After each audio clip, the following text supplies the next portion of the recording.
wuxuu yidhi waqtiyada sodcaalka ah ayaamaha silsilada ah xilliyada balsuuree soo jire haddaad tahay sadarrada dib ugu noqo soomaali waa kuma soomaalidii baa hadlay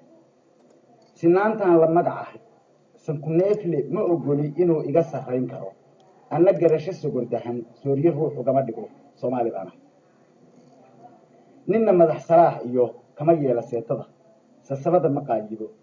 sirta waxaan idhaahdaa saabaan biyaha celin soomaali baanahay inkastoon sabool ahay haddana waa sariigtaa sacbada ma hoorsado saaxiib nimaan nahay cadowgayga lama simo soomaali baanahay sodcaalkaygu waa meel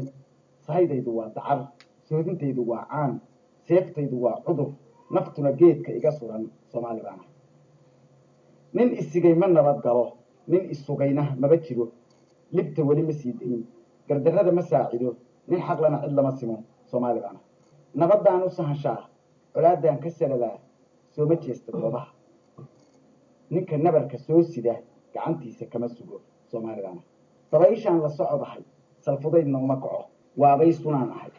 marna samawadaan ahay samir baan hagoogtaa soomaali baanahay ninkaan tayidu soli karin uma yeela suu rabo sida dunida qaarkeed sandullaynta ma ogoli ninna kabaha uma sido soomaali baanahay ninka iga sadroonow siintaada magacale ogow kaama sugayee hana oran sasaba badow dareen seexda ma lihiyo soomaali baanahay saan la kala jaraan ahay sunnadi ay ku wada taal rag baa beri isaanyaday anaa xolo soobsada xil midnimo anaa sida soomaali baan ahay